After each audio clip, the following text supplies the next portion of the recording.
Hello once again, कैसे हो आप लोग? आई होप सब बढ़िया और मज़े में होगे। Right now we are learning insurance claim. जो हम चैप्टर पढ़ रहे हो, चैप्टर का नाम क्या है? Insurance claim. जो चैप्टर हम पढ़ रहे हो, चैप्टर का नाम क्या है? Insurance claim. जब मैं इस चैप्टर की बात करता हूँ, ये chapter will going to play a very important role in your institute C examination. Reason simple है। मैं क्यों बोल रहा हूँ? क्योंकि इसके ऊपर में 6 मार्क 8 मार्क का क्वेश्चन आता है और 80% ऑफ द स्टूडेंट्स ये क्वेश्चन छोड़ देते हैं। इसमें जैसा कि आपको डे वन याद होगा, हमने डे वन पे पढ़ा था इंश्योरेंस में हमको क्या क्या पढ़ना है। इंश्योरेंस दो जगह पढ़ते हैं हम, ग्रुप वन ग्रुप टू।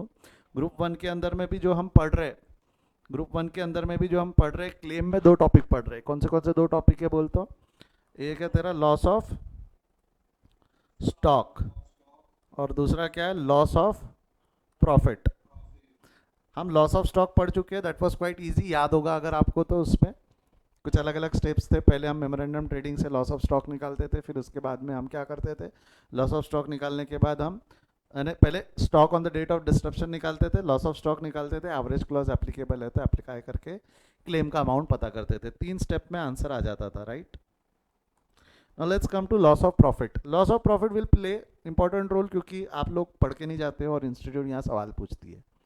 क्योंकि लॉस ऑफ प्रॉफिट थोड़ा सा a little bit complicated, a little bit, बहुत ज़्यादा नहीं है। बट हमने इतने बड़े बड़े हाथी मारे तो ये तो पूछे बराबर है, सिंपल चैप्टर इतना हफ्ते में आया है। तो थोड़ा सा थेरी पार्ट है आज जो मैं पढ़ाने वाला हूँ। आप लोगों से रिक्वेस्ट रहेंगी कि जब मैं लिख रहा हूँ तब ना लिखे, क्योंकि क्या होगा, कंसेप्ट पढ़ाने का तरीका है और वो कंसेप्ट समझने के बाद मैं उसको स्टेप्स में डाल दूंगा कि ये स्टेप वन है, पहले ये निकाल ले, फिर स्टेप टू ये निकाल ले, स्टेप थ्री ये निकाल ले। और इसको मैं लाइन से एक एक नहीं पढ़ा पाऊंगा, step one step two step three नहीं पढ़ा पाऊंगा। पहले हमको जानना पड़ता है कि निकालना क्या है और उस हिसाब से क्या करना है, तो वैसा है। तो लिखना नहीं, समझ गया ना मैं क्या बोलना चाह रहा हूँ? You are not going to write it, अभी लिखेंगे नहीं। सभी का ध्यान मेरे को सिर्फ बोर्ड पे चाहिए। मुंडी उंडी झटको, स्ट्रेट बैठो, बकर मस्ती चकलस चाहिए नहीं। क्लियर है? शुरू करूँ? शैल आई स्टार्ट? रेडी स्टडी गो। चलो, सबसे पहले जब हम लॉस ऑफ प्रॉफिट की बात करते हैं, सर ये लॉस ऑफ प्रॉफिट मतलब क्या? Anyone can help me with that? Loss of profit का मतलब होता क्या है? क्या जरूरत है लॉस ऑफ प्रॉफिट निकालने की? What do you mean by loss of profit?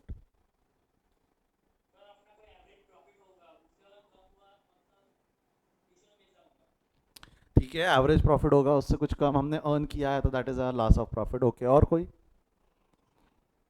आपको लगता है ऐसी चीज का इंश्योरेंस निकलेगा?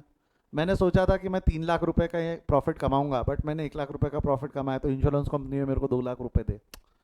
आपको लगता है ये चीज़ का इंश्योरेंस निकलेगा? कोई इंश्योरेंस कंपनी निकाल के देंगी इंश्योरेंस इस चीज़ का? सर इंश्योरेंस किसी भी चीज़ का, बट इस चीज़ का नहीं निकलेगा, डोंट वरी। कोई इंश्योरेंस कंपनी को आप नहीं मना पाओगे इस चीज़ के लिए। और कोई और कुछ? सुन देख, होता क्या है, होता क्या है। हाँ बोल बोल भरत।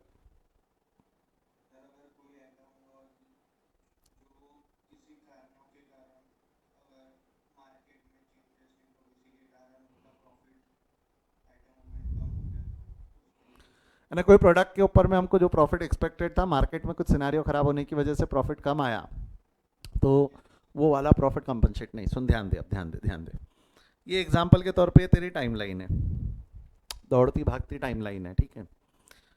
अब मान ले ये वाली डेट पे तेरे को फायर लग गया। जैसा समझ ले, साल शुरू हो रहा है 1/4/2010 को, ख़त्म हो रहा है 31/3/2011 को। मान ले तेरे गोडाउन में आग लग गई। आग लग गई 1 जुलाई 2010 को। आग कौन सी तारीख को लगी बेटा? 1 जुलाई 2010 को आग लगी, फायर।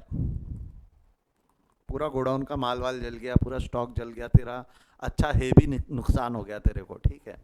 अब मेरे को बता, ये वाले पीरियड में यहाँ लॉस हो गया, तो यहाँ पे जो स्टॉक जला है, जो स्टॉक जला है उसका क्लेम किससे मिल जाएगा? जो स्टॉक जला है उसका क्लेम जो मिलता है, वो क्लेम कैसे मिल जाता है? By calculation of loss of stock. इसका जो क्लेम अमाउंट है वो लॉस ऑफ स्टॉक के माध्यम से हमको कंपनसेट हो जाता है। बोला आया ना? आग लगने की वजह से जो माल जल गया, जो स्टॉक जल गया, उसका कंपनसेशन हमको लॉस ऑफ स्टॉक के थ्रू हो जाता है। ये बॉडी के अंदर गया, ये बॉडी के अंदर गया, बोल हाँ या ना? अब मेरे को बता, यहाँ तेरे को आग लग गई, यहाँ तेरे को आग लग गई, या आग लगने की वजह से जो जल गया माल, आग लग गई, आग लगने की वजह से जो माल जल गया, तो यहाँ से लेके तेरे को वापस रिवाइव होने के लिए कुछ समय लगेगा या नहीं लगेगा? तेरे धंधे को वापस चालू होने के लिए कुछ समय लगेगा या नहीं लगेगा? मान ले मान ले तेरे को पूरा धंधा लाइन अप करते करते, पूरा धंधा शुरू होते होते तेरा धंधा चालू हुआ 1/10/2010 से। तेरा नया बिजनेस स्टार्टअप कब से हुआ? 1/10/2010 से। यहाँ से तेरा बिजनेस काम करना वापस चालू किया है। तो आपको नहीं लगता ये डिसरप्शन की वजह से कितने महीने तक के तेरा धंधा बंद रहा? तो ये जो 3 महीने तक के तूने प्रॉफिट कमाया होगा क्या? 3 महीने तक के तेरा ध्यान सेल पे होगा कि तेरा ध्यान धंधा वापस चालू करने पे होगा?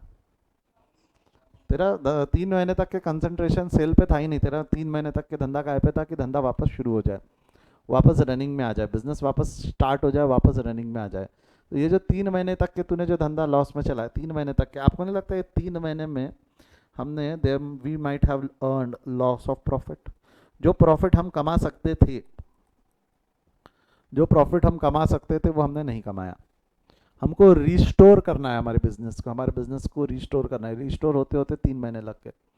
तो ये जो 3 महीने जब तक हमारा रिस्टोरेशन पीरियड रहा, वो पीरियड के अंदर में जो हमको प्रॉफिट हुआ, वो जो प्रॉफिट कम हुआ, प्रॉफिट हुआ, हमने धंधा पूरा बंद नहीं किया होगा, थोड़ा बहुत किया, बट जो प्रॉफिट होना चाहिए था उतना नहीं हुआ हमारा। उस दौरान में कुछ नुकसान हुआ प्रॉफिट का, एंड दैट उसका कंपनसेशन मिलना is termed as loss of profit का कंपनसेशन। उसका कंपनसेशन मिलना is termed as loss of profit का कंपनसेशन। क्लियर है क्या?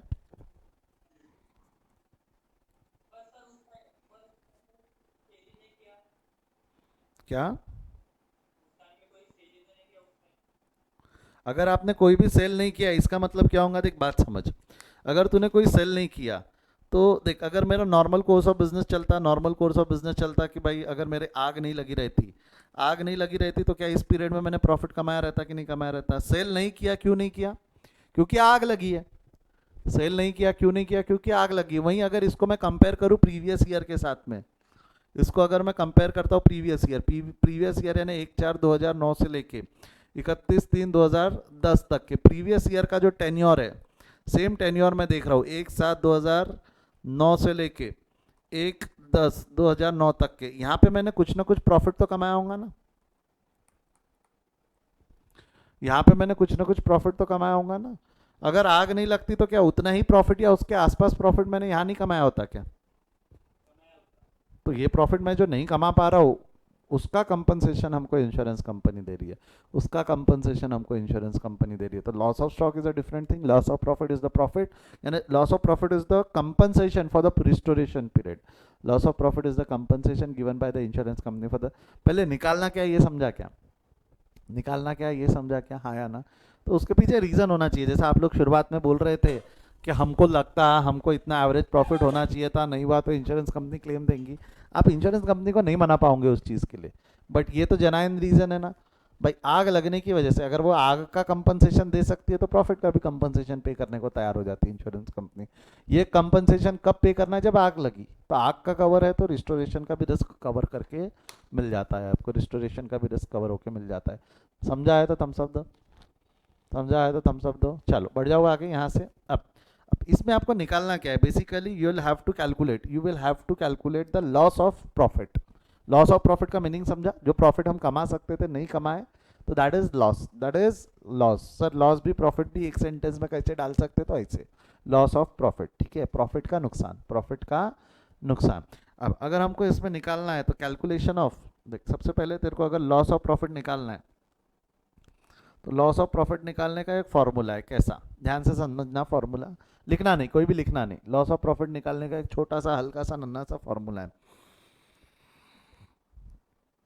सबसे पहले आपको निकालना पड़ेगा आपका loss of profit with respect to turnover कितना है। एक minute soon,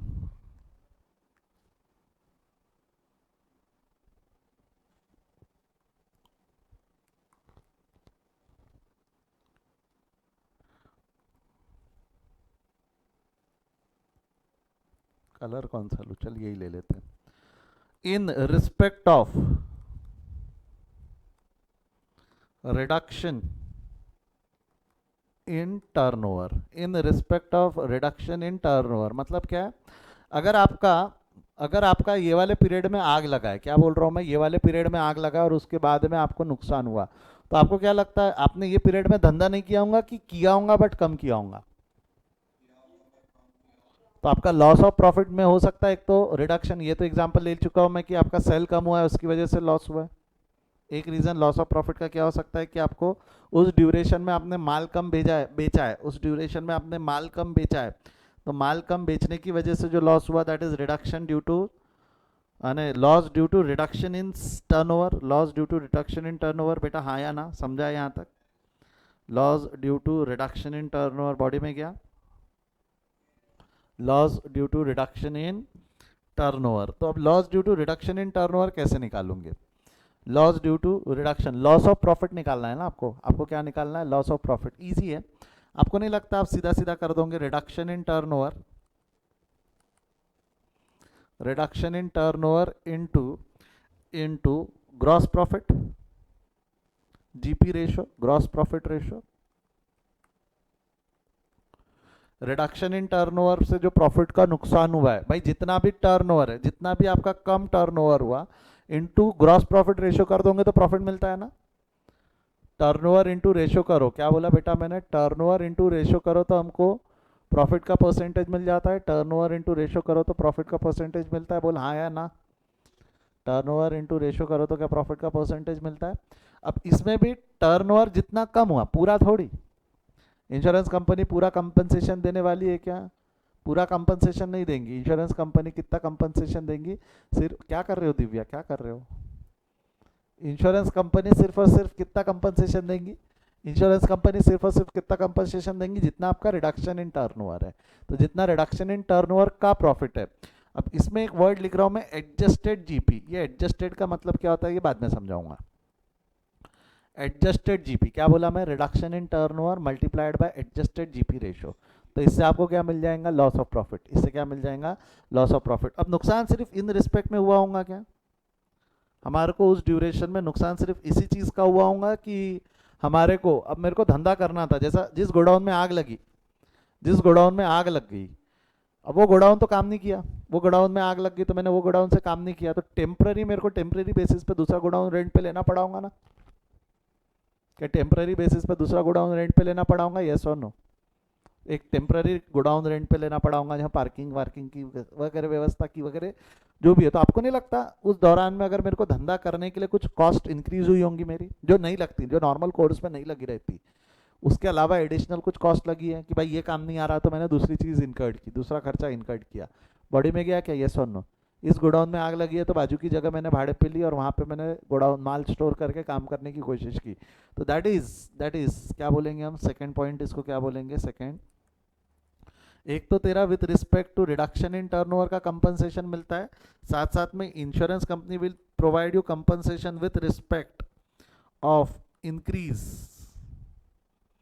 in cost of working, in respect of increase in cost of working. जितना भी आपका धंधा रिस्टोर करने के लिए नया खर्चा हुआ, रिस्टोर करने के लिए आपको उस ड्यूरेशन के पीरियड में, जब तक आप रिस्टोर, आपका गोडाउन रिस्टोर होके नहीं मिलता है आपको, तब तक जो नया खर्चा आपको हुआ वो कंपनसेशन भी इंश्योरेंस कंपनी देती है, वो कंपनसेशन भी इंश्योरेंस कंपनी देती है। समझा क्या? क्या क्या हो गया? पहला with respect to your reduction in turnover, दूसरा क्या हो गया? With respect to increase in cost of working, with respect to increase in cost of working. तो ये हो गया आपका यहाँ का कंपनसेशन, यहाँ का कंपनसेशन, इसकी टोटल ले लोगे, इसकी टोटल ले लोगे तो ये क्या आ गया आपका? टोटल लॉस लेस, सुन इसमें से एक चीज माइनस होती है, लेस एक चीज माइनस करते हैं वो, savings in insured standing charges, saving in insured standing charges. अगर आपका कोई सेविंग है इंश्योर्ड स्टैंडिंग चार्जेस में तो वो माइनस होता है, और जो फाइनल आंसर आपके सामने आएगा, ये final answer will be loss of profit. ये फाइनल आंसर जो रहने वाला है ये क्या रहने वाला है आपका? Loss of profit. अब 2 मिनट सुन सर, ये लेस इंश्योर्ड स्टैंडिंग चार्जेस का मतलब क्या है? ये जो आपने माइनस किया लेस इंश्योर्ड स्टैंडिंग चार्जेस है ना, इसका मीनिंग क्या है? तो एग्जाम्पल के तौर पे कई बार हमारा अग्रीमेंट होता है, कई बार हमारा अग्रीमेंट होता है, जैसा इलेक्ट्रिसिटी बोर्ड के साथ में मेरा अग्रीमेंट है, मेरी फैक्ट्री है जहाँ पे काम चलता है। अब मैंने इलेक्ट्रिसिटी बोर्ड के साथ अग्रीमेंट कर रखा है कि जब मैं फैक्ट्री चलाऊंगा तब मैं आपको 90,000 रुपये का इलेक्ट्रिसिटी बिल पे करूंगा, जब मेरी फैक्ट्री चलेंगी तो मैं 90,000 रुपये का इलेक्ट्रिसिटी बिल पे करूँगा। बट अगर मेरी फैक्ट्री काम नहीं कर रही है, दो मैं एक भी यूनिट नहीं ले रहा हूँ, एक भी यूनिट नहीं यूज़ कर रहा हूँ, मैं आपको 30,000 रुपये ही दूंगा। मैं आपको कितने रुपए दूंगा? 30। मेरा वर्किंग चल रहा है तो मैं 90,000 रुपये पे करने को तैयार हूँ। अब चाहे मैं इलेक्ट्रिसिटी 50,000 की कंज्यूम करूँ, 60,000 की कंज्यूम करूँ, या 1 लाख की कंज्यूम करूँ, ऐसा अग्रीमेंट होता है इलेक्ट्रिसिटी बोर्ड के साथ। अगर आपको पता है, नहीं पता है आपको, तो कई बार इलेक्ट्रिसिटी बोर्ड सीजनल बिजनेस को ऐसा सपोर्ट देती है।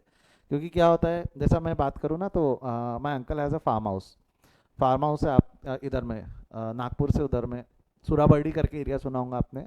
तो वहाँ पे इलेक्ट्रिसिटी का जो है, इलेक्ट्रिसिटी का उन्होंने अग्रीमेंट कैसा है उनका, इलेक्ट्रिसिटी है नहीं, गांव के अंदर है, फार्म हाउस में, हर एक फार्म हाउस के अंदर में एसी वगैरह है उनका, पूरा बकायदा वो उन्होंने बैंक्वेट हॉल वगैरह एरिया बना के रखा है, एसी वेसी रख रखा है।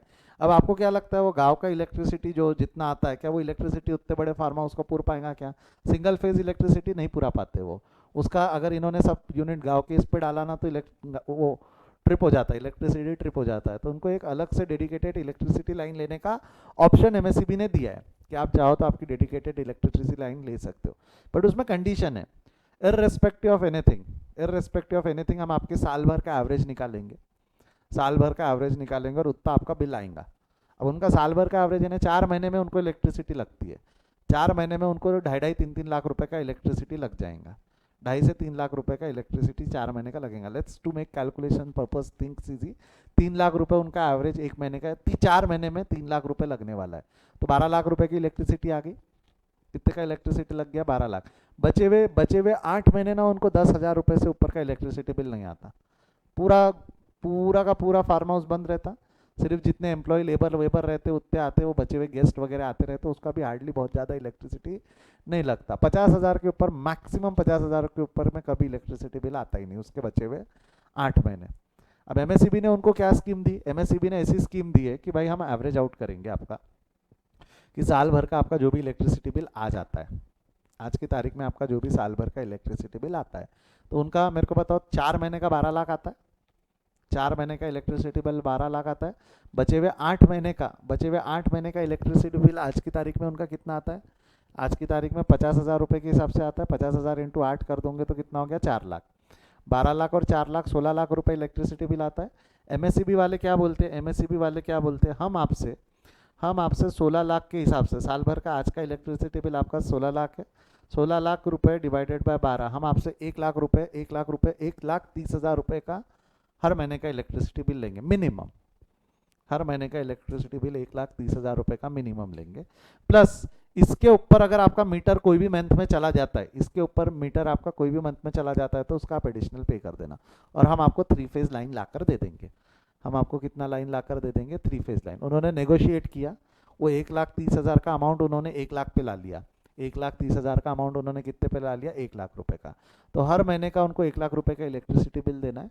प्लस अगर कोई महीने में उनका इलेक्ट्रिसिटी कंजम्पशन उसके ऊपर जाता है, तो क्या लगता है उन्होंने किया नहीं, उन्होंने इसको अग्री नहीं किया, उन्होंने इस चीज़ को अग्री नहीं किया। क्यों नहीं किया? क्योंकि आप लॉजिकली सोचो, 12 लाख रुपए का तो हर महीने का इलेक्ट्रिसिटी बिल लगेगा। उसके अलावा वो बचे हुए जो 4 महीने 3 लाख रुपए का इलेक्ट्रिसिटी बिल जाता है ना, 4 महीने में आपको नहीं लगता 2 लाख रुपए 4 महीने का एक्स्ट्रा पे करना पड़ रहा है? 4 इंटू 2 करोगे तो 8 लाख रुपए। तो उनका इलेक्ट्रिसिटी बिल जो आज की तारीख में 16 लाख रुपए, अगर इनकी कंडीशन अग्री करेंगे तो साल भर का 20 लाख रुपए चला जाएगा ना। इनकी कंडीशन अग्री करेंगे तो उनका 4 लाख रुपए का नुकसान हो रहा है, उनके कैलकुलेशन पे 4 लाख रुपए का नुकसान होता है। तो वो जनरेटर पे चलाते, वो पूरा पावर प्लांट काय पे चलाते, वो जनरेटर पे चलाते। अब उसमें कंडीशन होती है, साथ में उसमें कंडीशन होती है कि अगर डिसरप्शन होता है आपका कभी, तो हम आपसे साल महीने के सिर्फ 20,000 रुपये लेंगे। यही सब अग्रीमेंट के अंदर में इलेक्ट्रिसिटी बोर्ड एक कंडीशन डाल देता है। आग लग गई आपके गोडाउन में, आपके फैक्ट्री में आग लग गई, अगर आपका मान लो कोई डिसरप्शन होता है नेचुरल कैलेमिटी की वजह से, अगर कोई फार्म हाउस में आग लगती है, आपका बिजनेस कंटिन्यू नहीं होता है, तो ये कंडीशन आप पे एप्लीकेबल नहीं रहेंगी, फिर जो नॉर्मल चार्जेस रहेंगे वो लगेंगे आपको, ये उस अग्रीमेंट के साथ। तो ऐसा अग्रीमेंट एमएससीबी के साथ होता है। तो अगर आपका ऐसा कोई अग्रीमेंट है कि भाई मैं आपको 90,000 रुपये पे करने वाला हूँ, बट अगर कोई धंधा खराब होता है, मेरा धंधा बिजनेस नहीं चलता है, तो मैं आपको सिर्फ 30,000 रुपये दूंगा, 90 की जगह मैं कितने दूंगा? 30 दूंगा। तो मैंने कितने बचा लिए, कितना पैसा बचा लिया? दैट इज फिक्स कॉस्ट ना। देख, स्टैंडिंग चार्जेस का मतलब होता है फिक्स्ड एक्सपेंसेस। स्टैंडिंग चार्जेस का मतलब क्या होता है बेटा?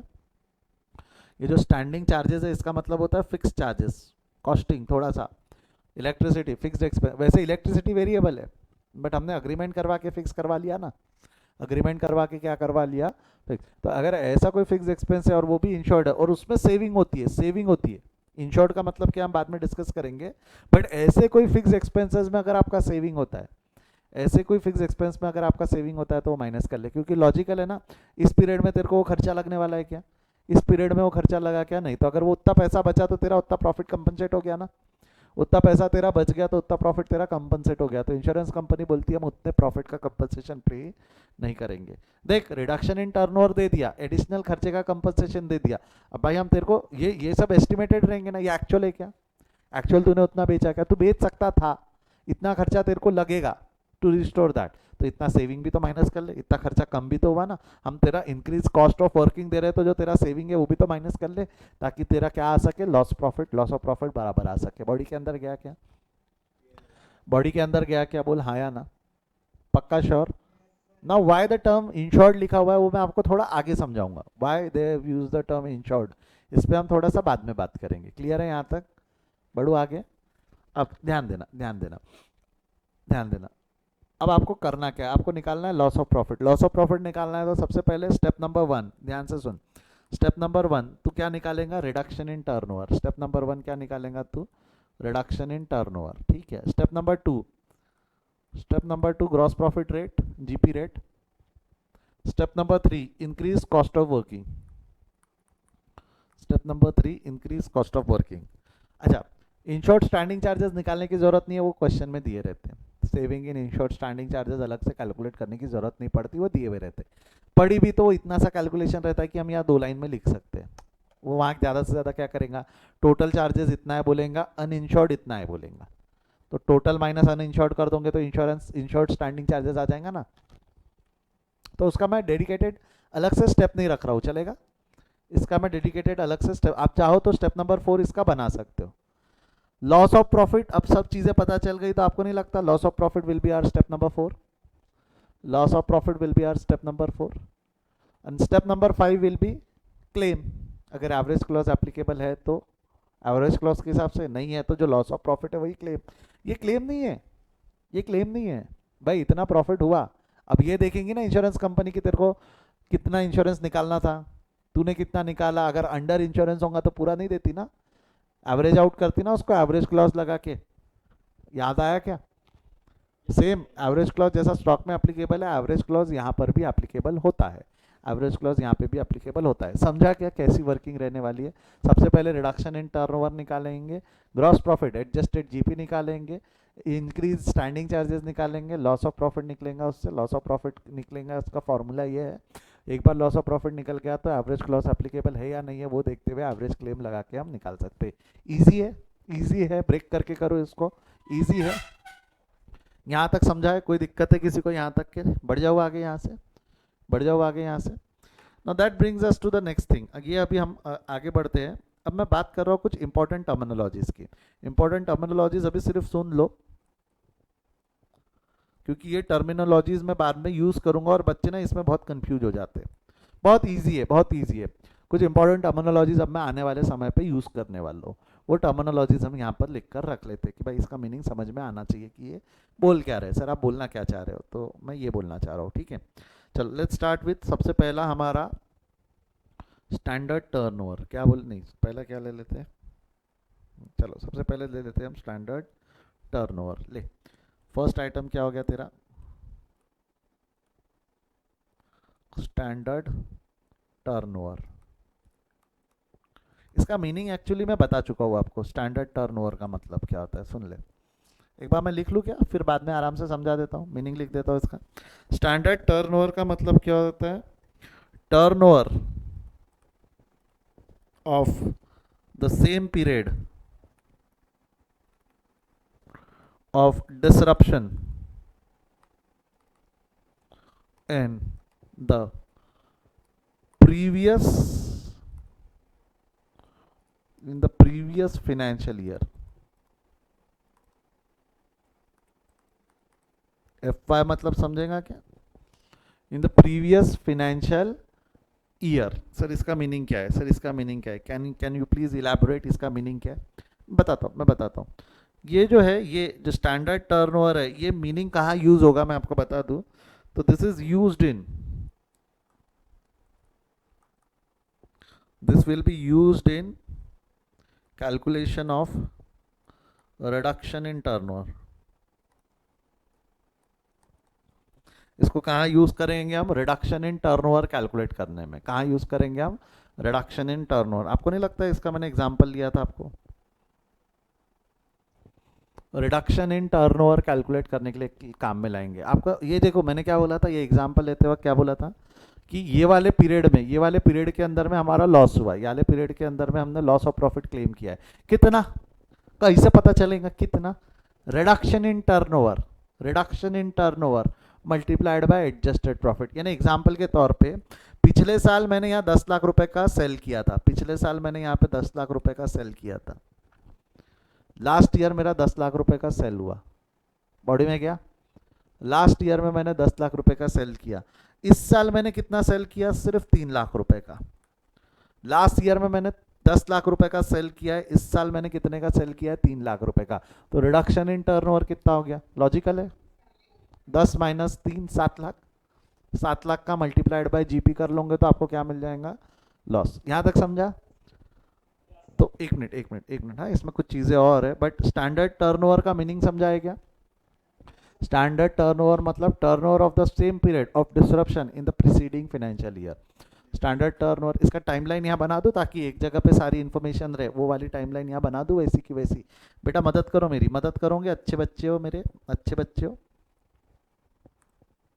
ये वाला जो है, ये वाला जो है यहाँ पे आग लगी, ये वाले पीरियड में आग लगी। डेट क्या है?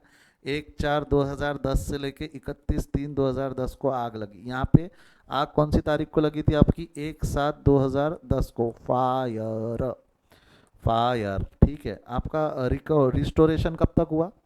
रिस्टोरेशन ऑफ धंधा कब हुआ? 1/10/2010 को, 1/10/2010 को। तो ये वाले पीरियड का लॉस ऑफ प्रॉफिट है ना आपको। पेन का कलर बदलते, ये वाले पीरियड का आपको लॉस ऑफ प्रॉफिट है। Loss of profit, loss of profit ये वाले पीरियड का। तो आपका स्टैंडर्ड टर्नओवर आपको निकालना है। आपको क्या निकालना है? Standard turnover. तो स्टैंडर्ड टर्नओवर मतलब सेम पीरियड का, ये जो है इतना प्रॉफिट पीरियड जितना आपका यहाँ से यहाँ तक के गया है, इतना पीरियड का जो आपका टर्नओवर है, ये टर्नओवर को हम क्या बोलेंगे? डेट लिख दूँ यहाँ पे? डेट्स क्या है हमारी, बोलो। ये हो जाएंगी ये 1/4/2009 से लेके 31/3/2010 तक। तो स्टैंडर्ड टर्नओवर हो गया आपका 1/7/2009 से लेके 1/10/2009 का। ये जो टर्नओवर है, ये टर्नओवर को हम क्या बोलेंगे? Standard turnover. ये पीरियड के टर्नओवर को क्या बोलेंगे? Standard turnover. ये हो गया आपका करंट ईयर, ये हो गया आपका प्रीवियस ईयर। आई होप आपके बॉडी में गया है इसका आंसर, लॉजिक वगैरह सब बॉडी के अंदर गया है। क्लियर है यहाँ तक? अब 2 मिनट, जो मैंने एक एग्जांपल लिया था उसको 2 मिनट वापस समझो। मैं आपसे एक चीज़ पूछ रहा हूँ, आपका ये वाले पीरियड में टर्नओवर हुआ है 10 लाख का, ये वाले पीरियड में टर्नओवर हुआ है 10 लाख का। हमारा इंटेंशन क्या है यहाँ पे? आराम से समझना ना, बच्चे गड़बड़ करते, बच्चे यहाँ गड़बड़ करते। मेरा ये वाला जो स्टैंडर्ड टर्नओवर, याले पीरियड का जो टर्नओवर था, याले पीरियड का टर्नओवर मेरा 10 लाख था, और यहाँ पे मेरा एक्चुअल टर्नओवर जो हुआ है वो 3 लाख का हुआ है। तो आप क्या बोल रहे हो sir? Reduction in turnover is 7 lakh. Reduction in turnover is 7 lakh, बराबर है? हाँ या ना? गलत? 2 मिनट सुन, 2 मिनट सुन, 2 मिनट सुन। आपको नहीं लगता 10 लाख का माल मैंने पिछले साल बेचा? आराम से समझ, 10 लाख का माल मैंने पिछले साल बेचा, बट अगर मैं इस साल माल बेचने जाऊंगा, इस साल माल बेचने जाऊंगा तो थोड़ा ग्रोथ होगा या नहीं होगा मेरा? अरे भाई हर साल 20% से ग्रोथ होती है मेरी, हर साल मेरा धंधा 20% से बढ़ता है। एवरी ईयर आई हैव 20% का इंक्रीमेंटल सेल, समझो। Every year I will have ना, ग्रोथ होगा ना मेरे बिजनेस में, मेरा एरिया बढ़ता है, नए कस्टमर जुड़ते हैं, जो भी रीजन की वजह से there is a trend, there is a trend, yes और नो? तो अगर मेरा पिछले साल का जो टर्नओवर है, जो मेरे पिछले साल का जो टर्नओवर है, जो turnover of the previous year है वो मेरा 10 लाख रुपए है, but every year I will have, every year I will have incremental growth of 20%। तो आपको नहीं लगता मेरे को यहाँ पे एक ट्रेंड एडजस्ट करना पड़ेगा? यहाँ पे मेरे को एक 10% का ट्रेंड एडजस्ट करना पड़ेगा, 20% का ट्रेंड एडजस्ट करना पड़ेगा। 20% का ट्रेंड एडजस्ट करूंगा मतलब 2 लाख रुपए से मेरा ग्रोथ बढ़ेगा। तो मेरा होना कितना चाहिए, स्टैंडर्ड टर्नओवर अब कितना हो गया, 10 या 12, and that 12 lakh will be deducted by वो, तो मेरा रिडक्शन इन टर्नओवर कितना हो गया। तो आई होप आपके बॉडी में गया है कि रिडक्शन इन टर्नओवर का मतलब अगर हमको निकालना है तो हमारे को ये जो हमारा निकला है स्टैंडर्ड टर्नओवर, ये जो स्टैंडर्ड टर्नओवर है, मुझे इसका ट्रेंड एडजस्ट करना पड़ेगा। स्टैंडर्ड टर्नओवर का मुझे ट्रेंड एडजस्ट करना पड़ेगा, येस और नो। तो स्टैंडर्ड टर्नओवर का मेरे को ट्रेंड एडजस्ट करना है, तो यहाँ एक लाइन में लिख दूँ नीचे। अगर मेरा धंधा वो है डिमिनिशिंग एवरी ईयर, तो वो ट्रेंड भी एडजस्ट होगा। बट आपको क्या लगता है, आपको क्या लगता है बेटा, मैं लॉस ऑफ प्रॉफिट का कंपनसेशन ले रहा हूँ, मेरा ट्रेंड अच्छा ही चल रहा होगा ना, मेरा ट्रेंड अच्छा ही चल रहा होगा, यस और नो। ठीक है, तो मैं यहाँ पे लिख दूँ, यहाँ पे लिख दूँ requires, required adjustment of trend.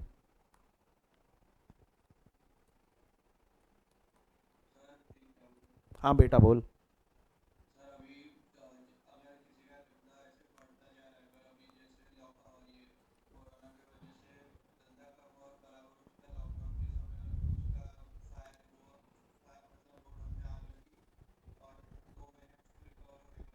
हम्म। हाँ तो बेटा ट्रेंड उस हिसाब से कैलकुलेट करके एडजस्ट किया जाएगा, ट्रेंड उस हिसाब से कैलकुलेट करके एडजस्ट किया जाएगा। जैसा इनका सवाल क्या है कि अभी जैसा सर लॉकडाउन लग गया है, लॉकडाउन के अंदर में लगने की वजह से लॉस हुआ है, और लॉकडाउन में तो सर वैसे ही लॉस होने वाला था, लॉकडाउन में तो उसका वैसे ही लॉस होने वाला था। अब देख एक चीज़ समझ, लॉकडाउन इज अ डिसरप्शन ना, आप समझो, आप आग ही क्यों पकड़ रहे हो। मेरा लॉस ऑफ प्रॉफिट मैं इसके लिए भी निकाल सकता हूँ ना, natural calamity, can Covid come under that situation. तो आपको ना इंश्योरेंस की कंडीशन पढ़नी पड़ेगी। आप तो यही सोच रहे हो ना कि भाई कोविड की वजह से सेल कम होने वाला था, ये समझ, इंश्योरेंस कंपनी तेरे को लॉस ऑफ प्रॉफिट का कंपनसेशन दे सकती है अगर उस क्लॉज में कोविड एक्सक्लूडेड नहीं होगा तो। जिन बच्चों ने, जिन लोगों ने, मालूम है कई कंपनियों ने loss of natural calamity as well as ये ऐसे डिजास्टर के भी इंश्योरेंस निकाल के रख रखे होंगे, बड़ी बड़ी कंपनियां निकाल के रखती है। तो कोविड होने की वजह से कई बड़ी बड़ी कंपनियों ने इस केस में भी उतना ही प्रॉफिट कमाया है, क्योंकि इंश्योरेंस कंपनी ने उनको कंपनसेशन दिया होगा, इतना प्रीमियम भरे ना साल भर में, अब भरो, अब दो कंपनसेशन। कई इंश्योरेंस कंपनी की गर्दनें पकड़ी गई है। बट इंश्योरेंस कंपनी वाले शाइने रहते, वो नेचुरल कैलामिटी लिखते हैं वो लोग।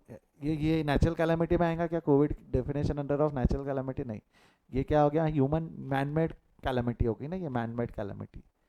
यानी अब इस पर डिबेट चल रहा है, चाइना ने बनाया कि बैट ने बनाया, तो इंश्योरेंस कंपनी कन्नी काटती, आपको क्या लगता है देने के टाइम, लगते वक्त हम है आपके साथ देते हैं, तो ये वो डिपेंड करता है। जो आपका सवाल है ना कि सर उस वक्त ट्रेंड एडजस्ट करना नहीं करना कैसा करना, तो वो सब इंश्योरेंस की कंडीशन में दिया हुआ रहता है, इंश्योरेंस क्लेम की कंडीशन में दिया रहता है। चलो बढ़ जाओ आगे, यहाँ तक समझा है आपको, यहाँ तक समझा है। ये एग्जाम्पल मैंने बगल में लिख रखा है, आप लिख लेंगे इस तरीके से, तो आपको एक रिडक्शन इन टर्नओवर का कैलकुलेशन समझ में भी आ जाएगा। वैसे ये कैलकुलेशन कहाँ करना है हमको, मोटा मोटी मैंने आपको स्टेप नंबर 1 भी समझा दी।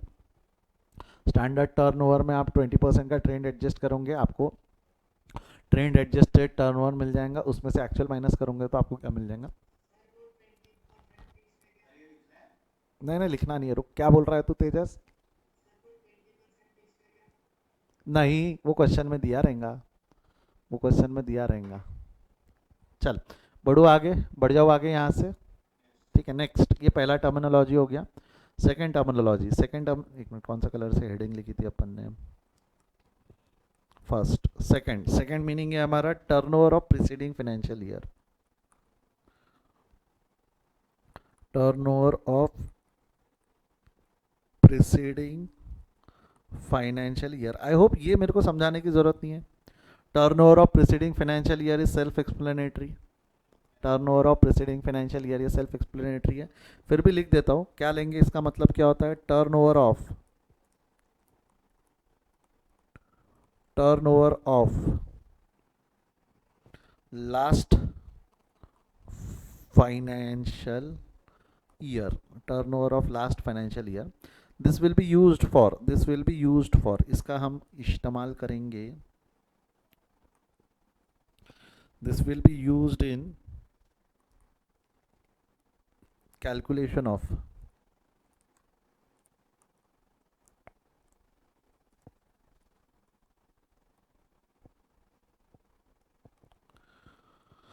Gross profit rate, GP rate step number 2। कहाँ यूज़ करेंगे हम इसको? ग्रॉस प्रॉफिट रेट कैलकुलेट करने के लिए यूज़ करेंगे। कहाँ यूज़ करेंगे? ग्रॉस प्रॉफिट रेट कैलकुलेट करने के लिए हम यूज़ करेंगे, ठीक है। तो अब ये turnover of previous financial year कैसे निकालेंगे? टर्नओवर ऑफ प्रीवियस, ये समझ में आता है? जैसा एग्जांपल के तौर पे ये आपका टाइमलाइन है। आपका ये वाला साल चालू हुआ 1/4/2009 को, ख़त्म हुआ 31/3/2010 को। तो अगला साल कब चालू हुआ? 1/4/2010 को, और ख़त्म कब हुआ? 31/3/2011 को। बॉडी में गया, आग कौन सी तारीख को लगी थी? फायर, है ना, फायर लगा था हमारा 1/7/2010 को। तो यहाँ लिख दूँ फायर, 1/7/2010 को यहाँ पे फायर लगा हुआ है, यहाँ पे हमारा आग लगा हुआ है। तो जिस साल आग लगी, ध्यान दे, जिस साल आग लगी, कौन से फाइनेंशियल ईयर में आग लगी बोलो तो? कौन से फाइनेंशियल ईयर में आग लगी? 10-11 फाइनेंशियल ईयर में आग लगी। तो इसका पिछला साल, इसका पिछला साल मतलब this is your preceding year. ये जो है ये आपका कौन सा साल हो गया? Preceding year. यहाँ लिख देंगे इसको, इसको क्या बोलेंगे हम? Preceding financial year, preceding financial year. इस साल आग लगी आपको, इस साल आग लगी, जिस साल आग लगी उसके एक साल पहले वाला जो फाइनेंशियल ईयर है। और लॉजिकल है, देख जीपी रेट में कैलकुलेट होता है, जीपी रेट में लाते हैं। इस साल का अब तो मैं सेल और प्रॉफिट कंसिडर नहीं कर सकता क्योंकि इस साल आग लगी है। तो अगर मेरे को कितना प्रॉफिट हो सकता था वो जानना है, तो आपको नहीं लगता हमने पिछले साल का प्रॉफिट लेना चाहिए, पिछले साल का बेस लेना चाहिए? यस और नो? पिछले साल का सेल ले ले, पिछले साल का सेल ले ले, पिछले साल का प्रॉफिट ले ले, पिछले साल का सेल ले ले, पिछले साल का प्रॉफिट ले ले। प्रॉफिट अपॉन सेल इंटू 100 कर दोगे तो जीपी मिल जाएगा, जीपी मिल जाएगा। यस और नो? यस और नो? अब ध्यान से सुनना, वैसे मैं ये बाद में वापस रिपीट करूंगा, बट ध्यान से सुन लेना मैं क्या बोल रहा हूँ। टर्नओवर में ट्रेंड एडजस्ट करने की जरूरत नहीं है, क्योंकि मैं जीपी रेट काय का निकाल रहा हूँ? करंट ईयर का निकाल रहा हूँ कि पहले प्रीवियस ईयर का निकाल रहा हूँ? प्रीवियस ईयर का। इससे हम क्या करेंगे? This will be used for, मैंने, अगर आप ध्यान से देखोगे तो मैंने यहाँ एडजस्टेड जीपी रेट लिखा है कि जीपी रेट लिखा है? मैंने एडजस्टेड जीपी रेट नहीं लिखा है। हमको पिछले साल का ग्रॉस प्रॉफिट रेशो जानना है। अब जब ग्रॉस प्रॉफिट रेशो निकल जाएगा तो उसके बाद हम सवाल पूछेंगे, वरद हाथ हटा, कभी भी मुंडी गिरेंगी तेरी। मेरे को बता, अब तूने एक बार क्या किया है? जीपी रेट निकाल लिया। जीपी रेट जो निकलेगा वो इससे, वो जो जीपी रेट निकलेगा वो करंट ईयर का ग्रॉस प्रॉफिट रेट रहेगा कि प्रीवियस ईयर का ग्रॉस प्रॉफिट रेट रहेगा? प्रीवियस ईयर का। बट हमारे को करंट ईयर का प्रॉफिट निकालना है ना, हमारे को रिडक्शन इन टर्नओवर को मल्टीप्लाई करना है करंट ईयर के प्रॉफिट से। तो अगर मेरे को करंट ईयर का प्रॉफिट निकालना है तो आपको नहीं लगता है मेरे को उसमें भी ट्रेंड एडजस्ट करना पड़ेगा? तो ट्रेंड मेरे को टर्नओवर में एडजस्ट करना है कि रेट में एडजस्ट करना है? रेट में एडजस्ट करना है। ट्रेंड मेरे को टर्नओवर में एडजस्ट नहीं करना है। तो यहाँ पे ट्रेंड एडजस्ट करने की जरूरत है क्या? प्रीसीडिंग फाइनेंशियल ईयर के टर्नओवर में मेरे को ट्रेंड एडजस्ट करने की जरूरत नहीं है। तो मैं यहाँ लिख दूं क्या स्टार मार्क देके? Not required to adjust trend. Trend turnover में एडजस्ट नहीं होगा, ट्रेंड जीपी रेट में एडजस्ट होगा। ट्रेंड टर्नओवर में एडजस्ट नहीं होगा, ट्रेंड का में एडजस्ट होगा जीपी रेट में। और वो जीपी रेट कैसे निकालते हैं उसका तो एक स्टेप अलग से बताने ही वाला हूँ ना मैं। जीपी रेट अलग से कैसे निकालते हैं उसका स्टेप कुछ नहीं है। जीपी रेट का फॉर्मूला लगता है प्रॉफिट अपॉन टर्नओवर इंटू 100 और प्लस ट्रेंड एडजस्ट कर देते हैं। उसमें क्या कर देते हैं हम? प्लस ट्रेंड एडजस्ट कर देते हैं। क्लियर है क्या? प्लस माइनस ट्रेंड एडजस्टमेंट आएगा बॉडी में क्या? तो ट्रेंड एडजस्टमेंट टर्नओवर में नहीं होता है, ट्रेंड एडजस्टमेंट रेट में होता है। ट्रेंड एडजस्टमेंट होता है बट टर्नओवर में नहीं होता है, रेट में होता है। आराम से चलो, मैं धीरे धीरे चलूंगा, बॉडी के अंदर लेते चलो। Next third point, third point क्या रहेगा आपका? ना, अरे पहले इंपॉर्टेंट टर्मिनोलॉजी तो समझ ले। एनुअल टर्नओवर, अगला पॉइंट क्या है हमारा? Annual turnover. तीन प्रकार के टर्नओवर हो गए। स्टैंडर्ड देख लिया, प्रीसीडिंग फाइनेंशियल ईयर का देख लिया, अब हम क्या देख रहे हैं? मैं annual turnover. Sir annual turnover और प्रीसीडिंग फाइनेंशियल ईयर के टर्नओवर में फर्क है? हाँ है। प्रीसीडिंग फाइनेंशियल ईयर जिस दिन आग लगी उसके पिछले साल, पिछला financial year. But annual turnover का मतलब क्या होता है? तो एनुअल टर्नओवर का मतलब होता है टर्नओवर ऑफ, एनुअल टर्नओवर का मतलब होता है turnover of 12 months, turnover of 12 month immediately preceding the date of fire, the date of disruption लिखता हूं मैं, the date of disruption, क्या लिखेंगे यहाँ पे? 12 months, 12 months immediately preceding लिखा हुआ है, वर्ड क्या है? 12 month immediately preceding the date of disruption, immediately preceding the date of disruption मतलब क्या? अगेन टाइमलाइन बनाते, आराम से टाइमलाइन बनाते, मीनिंग समझते। कहाँ गया टाइमलाइन? ये रही, ये आपका टाइमलाइन है। 1/4/2010 से लेके 31/3/2011 तक, 31/3/2011 को आग कब लगी? आग कब लगी? 1/7/2010 को फायर लगी है, ठीक है। ये वाली तारीख से, ये वाला साल कौन सा है हमारा? 1/4/2009 से लेके 31/3/2010 तक। मेरे को बताओ, याली तारीख को आग लगी, देख बेटा ध्यान से समझ, फायर याली तारीख को लगी, ये वाली तारीख से इमीडिएटली प्रीसीडिंग 12 मंथ, बता तो इमीडिएटली प्रीसीडिंग 12 मंथ कहाँ आके विराम लेंगे वो? एक साथ है, मतलब मैं ऐसा बोलूँ तो चलेगा क्या? एक साथ है बोलूँ तो कब से शुरू होगा वो? 1/7/2009 से लेके, अब वो एक साथ नहीं सर, 2 साथ रहेगा, जो भी है, झगड़ मत तू उसके लिए, एक आध 2 दिन के लिए ऊपर नीचे मत कर। मैं बात कर रहा हूँ तेरे को ये वाली तारीख से लेके, क्या बोल रहा हूँ मैं? ये वाली तारीख जो है, ये वाली तारीख जो है, ये क्या होगा मेरा? Annual turnover. एनुअल टर्नओवर कब से रहने वाला है? जिस तारीख को आग लगी उससे एग्जैक्ट 12 महीने पहले, जिस तारीख को आग लगी उससे एग्जैक्ट 12 महीने पहले। तो बच्चे ना यहाँ कंफ्यूज करते, खुद को बहुत कंफ्यूज कर देते। बेटा preceding turnover, turnover of preceding financial year अलग है और एनुअल टर्नओवर अलग है। बच्चे ना एनुअल टर्नओवर बोले ना, भावनाओं में बह के पिछले साल का टर्नओवर ले लेते। नहीं, फर्क होगा ना, फर्क होगा ना, इस टर्नओवर में और प्रीसीडिंग ईयर के टर्नओवर में फर्क होगा ना।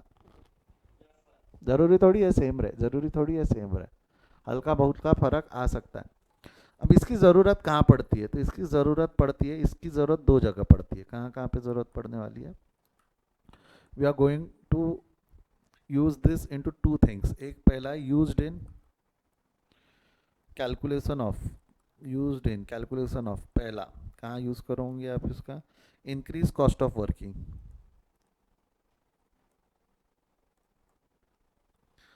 कहाँ यूज़ करोगे? एक पहला तो इंक्रीज कॉस्ट ऑफ वर्किंग में, कहाँ यूज़ करेंगे हम? Increase cost of working. और दूसरा, दूसरा आपका इंश्योरेबल सम। इंश्योरेबल सम याद है क्या? कितने का इंश्योरेंस निकालना था? इंश्योरेबल सम मतलब कितने का इंश्योरेंस, एवरेज क्लॉज के वक्त जब एप्लीकेबल होता है। तो ये 2 जगह पे यूज़ होता है, ये बाद में समझाऊंगा मैं। इंक्रीज कॉस्ट ऑफ वर्किंग में कैसा और इंश्योरेबल सम में कैसा, ये हम बाद में पढ़ेंगे। बॉडी के अंदर गया क्या? बॉडी के अंदर गया क्या? यस और नो, हाँ या ना? तो these are 3 important terminologies which we'll have to keep in mind while writing the answers, while calculating the answers. Clear है यहाँ तक? कोई दिक्कत कोई परेशानी है किसी को तो बोल दो, कोई दिक्कत कोई परेशानी है किसी को तो बोल दो, नहीं तो मैं आगे बढ़ रहा हूँ। ठीक है, कुछ एग्जाम्पल छूटा है क्या? नहीं, चलो अब आ जाओ। हमने क्या देखा, एक बार रिपीट कर देता हूँ मैं। हमने क्या देखा? अगर हमको लॉस ऑफ प्रॉफिट निकालना है तो क्या करना पड़ेगा? हमको देखना है with respect to reduction in turnover, with respect to increase in cost. Reduction in turnover निकालने का फॉर्मूला क्या है? रिडक्शन इन टर्नओवर में लॉस जो हुआ है, reduction in turnover into adjusted gross profit कर देंगे, उसमें increase cost of working add कर देंगे, तो ये टोटल नुकसान हो गया। उसमें से जितना बच गया, जितना हमने सेव कर लिया वो माइनस कर देंगे, तो लॉस ऑफ प्रॉफिट आ जाएगा।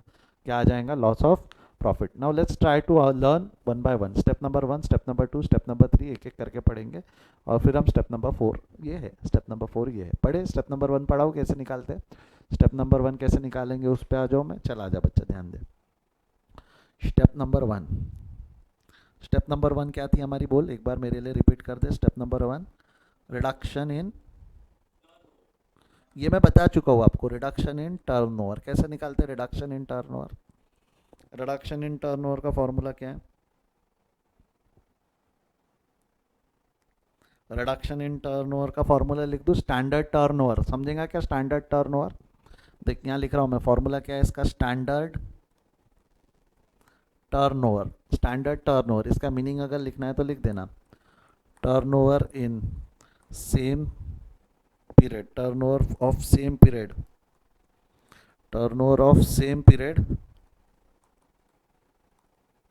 इन प्रीसीडिंग फाइनेंशियल ईयर। समझेगा ये? स्टैंडर्ड टर्नओवर का मीनिंग समझा चुका हूँ। Turnover of the same period in preceding financial year less, नहीं इसमें क्या करोगे, एडजस्टेड, इसमें क्या करोगे, don't you think we require to adjust,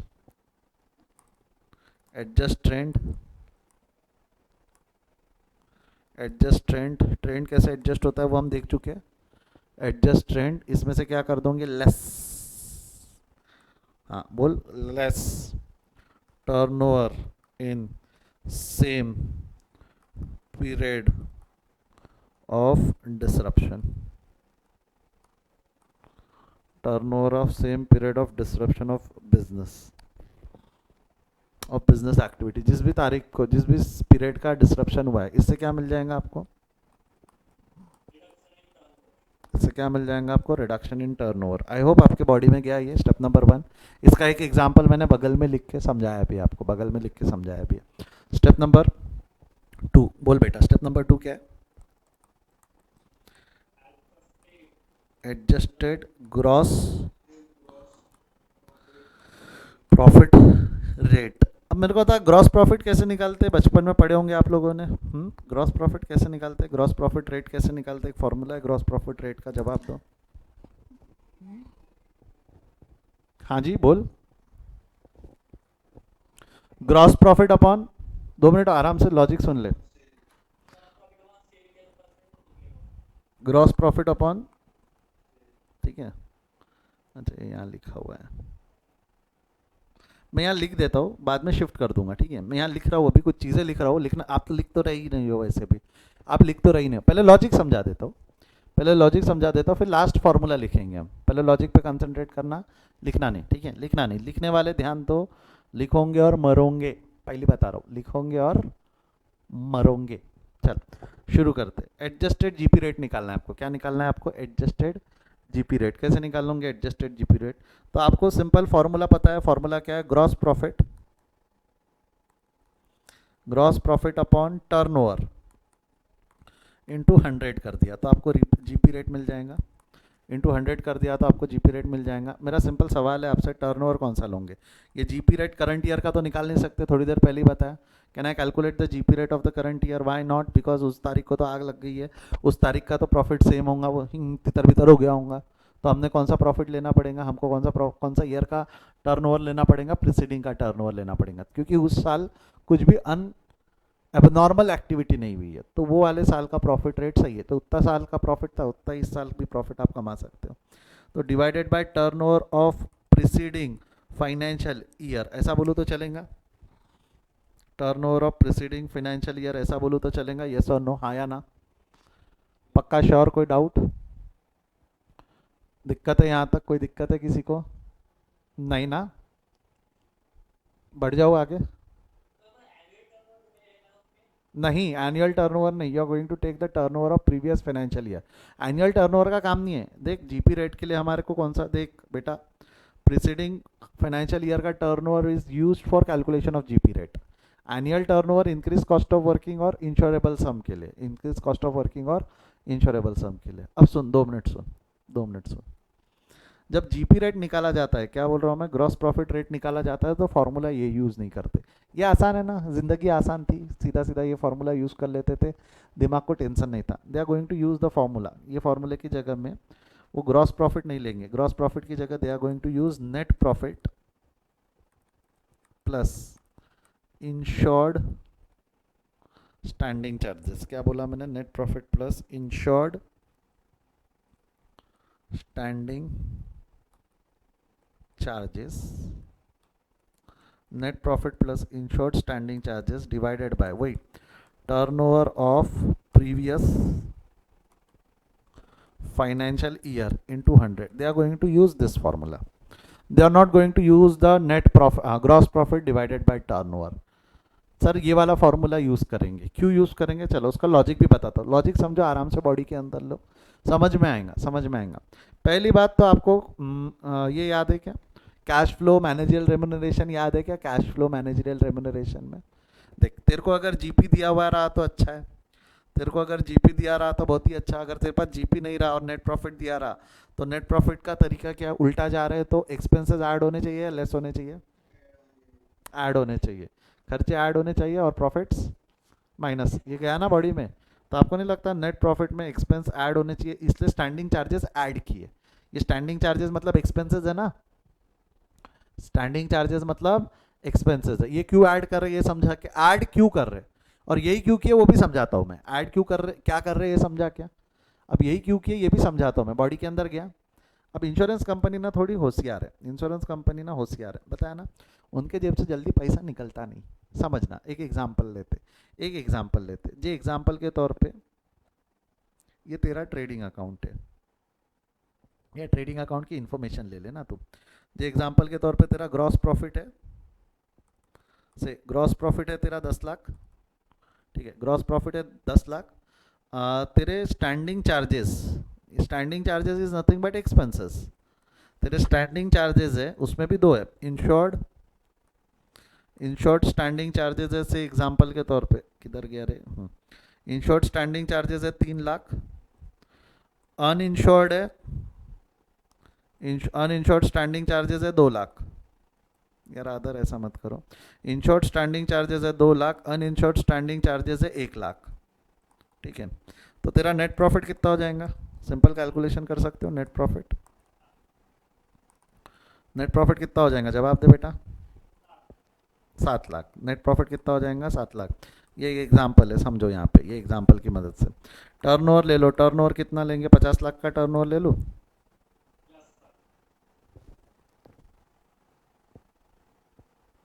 चल, टर्नओवर जो है तेरा, टर्नओवर है से 50 लाख, 50 लाख रुपए का टर्नओवर है। अब अगर मैं बात करूँ तेरा normal GP, nothing to be adjusted, तेरा नॉर्मल जीपी अगर निकलता है तो कितना निकलता है normal GP, case 1, normal GP निकल कितना आएगा तेरा,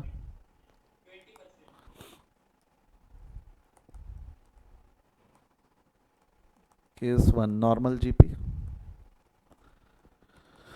नॉर्मल जीपी अगर निकालेंगे तो कैसा आ जाएगा, 10 लाख है ना, 10 lakh divided by 50 lakh into 100, कितना आ जाएगा ये, 20%। बॉडी में गया यहाँ तक, अच्छा ये नॉर्मल जीपी हो गया। केस 2 रिवर्स कैलकुलेशन से जीपी निकाल ले, रिवर्स कैलकुलेशन। अच्छा, रिवर्स कैलकुलेशन में जीपी का फॉर्मूला क्या रहेगा, बेस बनाएंगे नेट प्रॉफिट को, ए दिव्या ढुलकी मार रही है, हाथ हटा, हाथ हटा। हाँ, रिवर्स कैलकुलेशन से कैसा करोगे, जीपी नेट प्रॉफिट बेस रहेगा, क्या हो जाएगा, net profit 7 lakh plus 1 lakh plus 2 lakh. अरे बाबा रिवर्स, अभी मैंने ये वाला बोला क्या, एडजस्टेड जीपी के लिए बोला क्या, अभी याले कैलकुलेशन के लिए नहीं बोल रहा हूँ। रिवर्स कैलकुलेशन से भी तू सिक्योर्ड ऐड कर लेना, तो भी वो उतना ही आने वाला है ना, सेम ही आने वाला है ना, 50 लाख। बट जो अभी हम देख रहे हैं ये 20% ही आएगा ये भी। बट इंश्योरेंस कंपनी होशियार है, case 3 as per insurance company, insurance company होशियार है, वो क्या बोलती है, वो क्या बोलती है, ध्यान से सुन, हम तेरे को वही खर्चे का कंपनसेशन देंगे ना जिसका तूने इंश्योरेंस निकाला है। हम तेरे को वो खर्चे का कंपनसेशन देंगे क्या जिसका तूने इंश्योरेंस नहीं निकाला, हमारे हिसाब से तो तू वो खर्चे नहीं कर रहा ना। हम देख देख देख होशियार है, तो अगर मैं तुम्हारे हिसाब से खर्चे नहीं कर रहा तो प्रॉफिट ज़्यादा आएगा ना, अगर वो खर्चा हम तुम्हारे हिसाब से नहीं कर रहा हूँ तो प्रॉफिट ज़्यादा आएगा नहीं। इंश्योरेंस कंपनी क्या बोलती, तेरा प्रॉफिट तो 7 लाख की है, तेरा नेट प्रॉफिट तूने रिपोर्ट किया, तेरा प्रॉफिट 7 लाख की है, तो हम ग्रॉस प्रॉफिट उस 7 लाख के बेस पे निकाल लेंगे। हम ग्रॉस प्रॉफिट क्या करेंगे, वो 7 लाख के बेस पे निकालेंगे, और हम इन खर्चों को इज्जत ना देंगे। कौन से खर्चों को इज्जत ना देंगे, जिसका तूने इंश्योरेंस नहीं निकाला, अनइंश्योर्ड का हम इज्जत नहीं देंगे। तो हमारे लिए तेरा ग्रास प्रॉफिट कितना हो गया, insurance company smart boy, GP कैसा निकालेंगे? वो बोलेंगे तेरा प्रॉफिट तो 7 लाख ही है, तेरा प्रॉफिट 7 लाख ही है, plus insured standing charges. Insured कितने का है तेरा? 2 लाख डिवाइडेड बाय 50 लाख, कर तो कितना आता है ये? हमारे हिसाब से तेरा जीपी 18% है, 20% नहीं है। अब मैं इंश्योरेंस कंपनी को बोलना चाहता हूँ, मैं इंश्योरेंस कंपनी को बोलना चाहता हूँ, ठीक है आपके हिसाब से मैंने इंश्योर्ड वाले खर्चे नहीं किए, तो आप ऐसा क्यों नहीं करते? ऐसा क्यों नहीं करते? मेरा ग्रॉस प्रॉफिट जो है, मेरा ग्रॉस प्रॉफिट 10 लाख है, तो आप बेस बना लो ना, बेस बना लो ना, 7 को मत 8 को बेस बनाओ, खर्चा भी तो 2 ही मानो ना। नहीं वैसा नहीं बोल, तूने रिपोर्टेड, वो लोग क्या करते हैं, they take reported net profit as the base, तो रिपोर्टेड एक्सपेंसेस भी लेने चाहिए, नहीं, they considered insured expenses to reverse it back. बराबर है, लॉजिकल है, 20% के हिसाब से अगर वो कंपनसेशन देंगे तो ज़्यादा आएगा, 18% के हिसाब से कंपनसेशन देंगे तो वो कम आएगा। समझ रहे हो क्या बोल रहा हूँ मैं? समझ रहे हो क्या बोल रहा हूँ? तो क्या होगा, are they going to give you gross profit, normal gross profit को बेस बनाते हो कि इंश्योर्ड प्रॉफिट को बेस बनाते हो?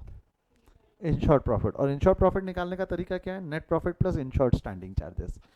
Net profit plus insured standing charges है, ये जीपी अपॉन टर्नओवर ही है बेटा, समझ, जीपी अपॉन टर्नओवर ही है, जीपी अपॉन टर्नओवर ही है। बट कौन सा वाला जीपी लेने बोल रहे हो? वो कौन सा वाला जीपी लेने बोल रहे हैं? इंश्योर्ड वाला। और इंश्योर्ड वाला जीपी निकालने का तरीका क्या है? इंश्योर्ड वाला जीपी निकालने का तरीका क्या है? Net profit plus insured standing charges divided bye turnover of previous financial year into 100। Body में क्या है? Adjusted GP. दो स्टेप्स हो गए, दो स्टेप्स हो गए हमारे। किसी को कोई दिक्कत परेशानी यहाँ तक? कोई भी दिक्कत, कोई भी परेशानी है तो आवाज़ करे, नहीं तो चुप रहे, हमेशा अपनी जुबान दबा रखे। फिर वो बोलते हैं ना शादी के पहले, if anyone has objection please say it now else be quiet for the rest of his life. ऐसा नहीं है, ऐसा नहीं, आप पूछ सकते हो, आगे भी कभी कन्फ्यूजन आया तो आप पूछ सकते हो। बट अभी कोई दिक्कत है? अभी कोई दिक्कत है इस लॉजिक के पीछे? इस लॉजिक के पीछे इंश्योरेंस कंपनी अपना क्लेम हमेशा कम करने की कोशिश करते रहेंगी, तो उसका रीज़न ये है भाई, और लॉजिकल भी है। अब इंश्योरेंस कंपनी के पॉइंट ऑफ व्यू से तू साले एक तो खर्चे सिक्योर नहीं कर रहा है, और उसके रहते मेरे से तो कंपनसेशन मांग रहे हैं, क्योंकि अगर खर्चे सिक्योर्ड है तो इंश्योरेंस कंपनी को भी रहता है ना, नहीं ये जेन्युइन खर्चे होंगे। नहीं तो तुम फर्जी बिल बनाने को कितना टाइम लगता है, तुमको फर्जी बिल बनाने को कितना टाइम लगता है? समझ रहे होगा क्या बोलना है उनका? हाँ या ना? चल आगे बढ़े यहाँ से, आगे बढ़े यहाँ से। हाँ बोलना।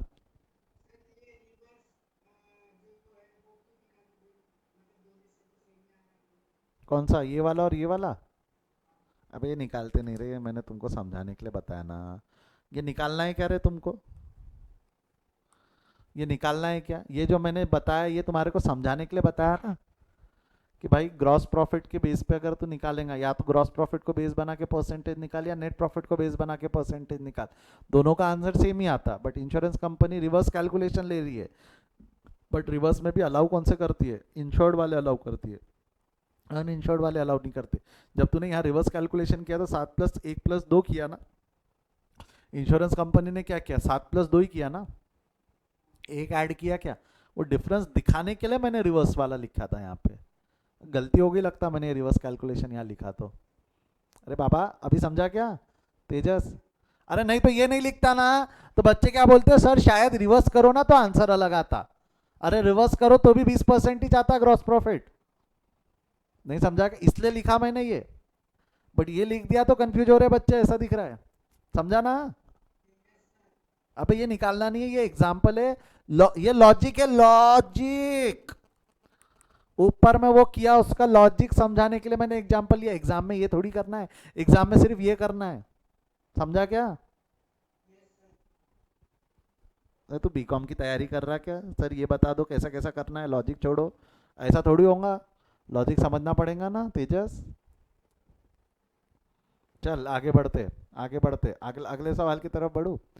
अगला अगला ये हो गया, हमने एडजस्टेड जीपी रेट निकाल लिया। क्या निकाल लिया हमने? Adjusted GP rate. Step number 3 क्या था हमारा? स्टेप नंबर 3 याद करो, स्टेप नंबर 3, स्टेप नंबर 3 क्या था बोल? Increase cost of working. Step number 3 क्या है आपका? Increase cost of working. चला जा,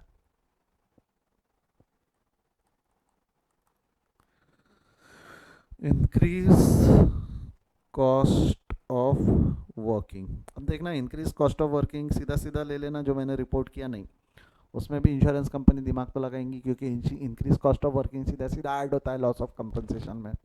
तो उसमें भी इंश्योरेंस कंपनी ने फॉर्मूला दे रखा है। इंश्योरेंस कंपनी ने क्या रखा है, फॉर्मूला दे रखा है। अच्छा 2 मिनट, आगे बढ़ने से पहले एक छोटा सा लॉजिक और बता दूं। आगे बढ़ने से पहले एक छोटा सा लॉजिक और बता दूं। इंश्योरेंस कंपनी थोड़ी होशियार है ना। आपको पता है net profit plus indirect expense करो, net profit plus indirect expense करो तो जीपी आता है ना। Net profit plus indirect expense करो तो क्या आता है, जीपी।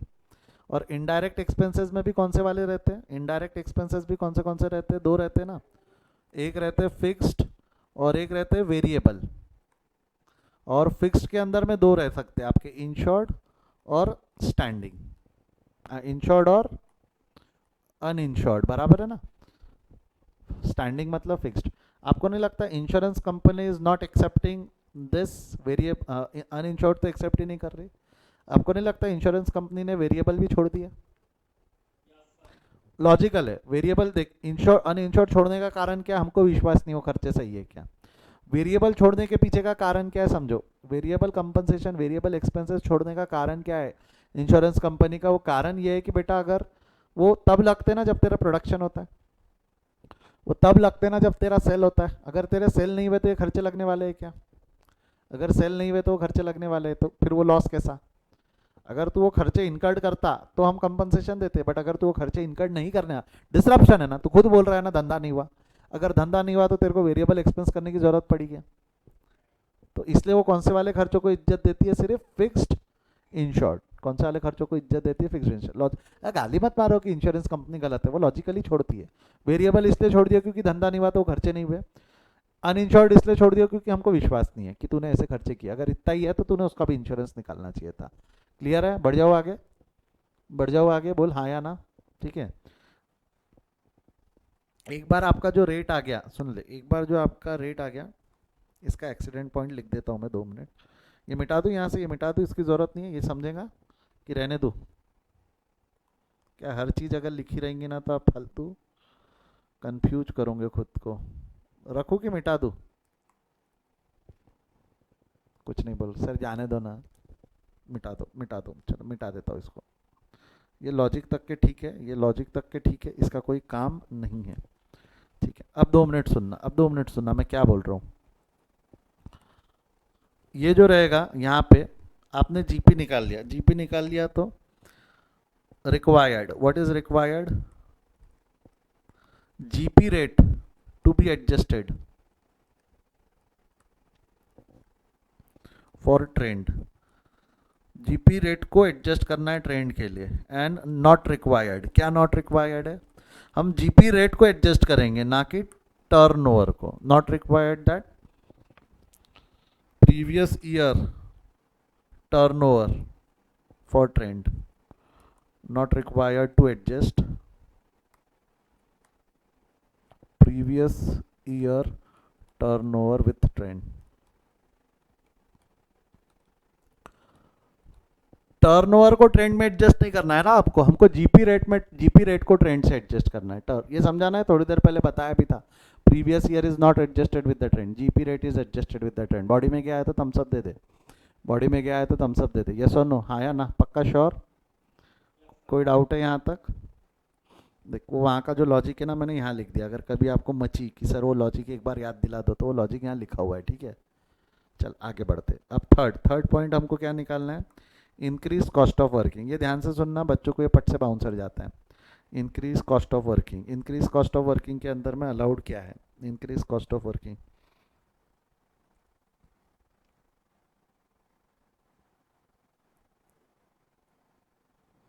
चल आजा, इंक्रीज कॉस्ट ऑफ वर्किंग की बात करते हैं।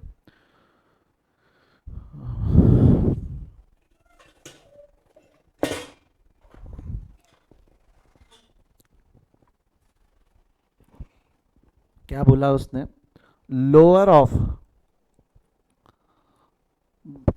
Of the 3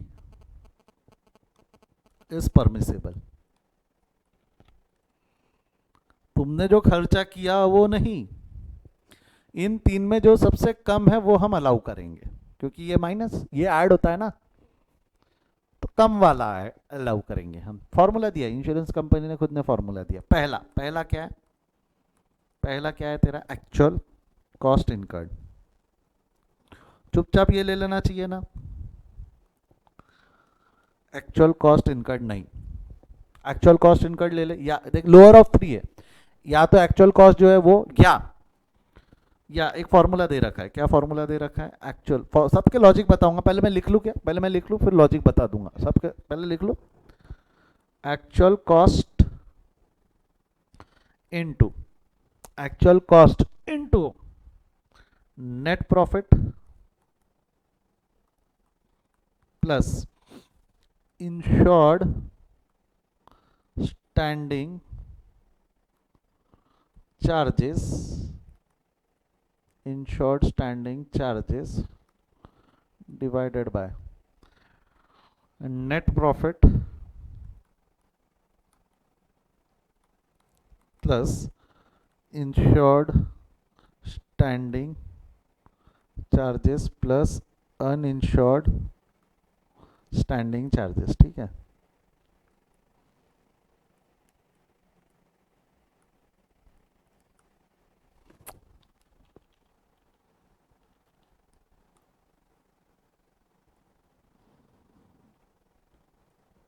uninsured standing charges. ठीक है, मैं लॉजिक समझाऊंगा, लॉजिक समझाऊंगा, कुछ बच्चों को लॉजिक समझ में आ भी गया होगा, कुछ बच्चों को लॉजिक समझ में आ भी गया होगा। और थर्ड, रिडक्शन इन टर्नओवर, ध्यान से देखना, रिडक्शन इन टर्नओवर, क्या लिखा है, reduction in turnover